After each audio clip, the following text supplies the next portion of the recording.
Namaste people and welcome back to Ayurveda, where Ayurveda fills your life with arogya and longevity. So, what is the first thing to do at home to prevent any disease? So, in the previous video, we have discussed the root cause of every disease, that was Mand Agni.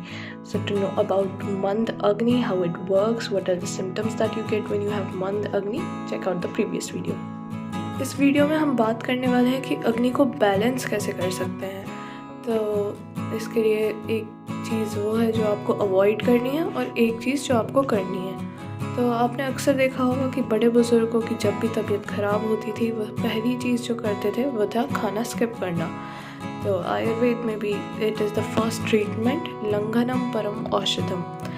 अब तर्पण, लंघन, इन सबको first treatment बोला गया है, that is fasting. Whenever you feel like fever, lethargy, heaviness, weakness, body pain, the first thing that you should do is skip one meal. कि आपकी अग्नि मंद है तो ये नॉर्मल मील्स को भी डाइजेस्ट नहीं कर सकती है। तो the first thing that you have to do is skip one meal. और आपको अगर खाना खाना है then you should have only half the portion, मतलब जितना आप रेगुलर बेसिस पे खाते हैं उससे हाफ खाना है। आपका स्टमक 1/4 पार्ट फिल्ड होना चाहिए सॉलिड से और 1/4 फिल्ड होना चाहिए लिक्विड से। अब इस पर आते हैं कि आप क्या खा सकते हैं। तो मूंग को सबसे लाइट चीज़ कहा गया है। आप मूंग का सूप बना सकते हैं, मूंग दाल की खिचड़ी बना सकते हैं, पतली वाली खिचड़ी जिसमें आप हींग, घी, जीरा, अजवाइन, सौंठ, अदरक वगैरह का एक तड़का लगा सकते हैं। इसके अलावा जो चीज़ें हैं जो आपको खानी चाहिए वो है कच्चा केला, आंवला, बटर मिल्क।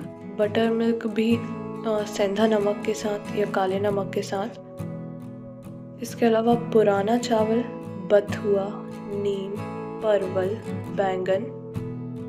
फ्रूट्स में देखा जाए तो ऑरेंजेस, अनार, आंवला, नींबू। और इसके अलावा आप घी जो रहता है वो अग्नि को बढ़ाता है। और घी को भी आप एक्सेसिव अमाउंट में डाल देंगे तो अग्नि बुझ भी सकती है। तो एक लिमिटेड अमाउंट में आप घी को ज़रूर यूज़ करें। और जो भी फूड आइटम लें अगर आप उसमें अजवाइन, धनिया, मेथी, काली मिर्च और सेंधा नमक यूज़ करेंगे तो ये डाइजेशन को काफ़ी इम्प्रूव करेगी।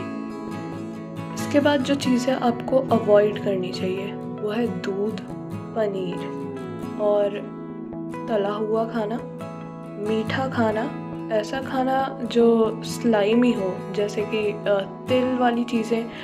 और अगर आप नॉनवेज खाते तो आप रेड मीट अवॉइड करिए, फ़िश आप नहीं खा सकते हैं। इसके अलावा आपको ऐसी कोई भी चीज़ नहीं खानी है जो डाइजेस्ट करने में हैवी हो। आलू और जामुन को स्पेशली अवॉइड करिए ऐसे में। और पानी को भी एक्सेसिव अमाउंट में मत लीजिए। इसके अलावा जो आपको विहार यानी कि एक्टिविटीज़ अवॉइड करना है वो है रात में लेट जागना, खाने के बाद सोना। और इसके अलावा स्ट्रेस कम लीजिए और दिन में सोना अवॉइड ही करिए। दिन में सोने के लिए सिर्फ गर्मी यानी कि ग्रीष्म ऋतुचर्या में आयुर्वेद में अलाउ किया गया है।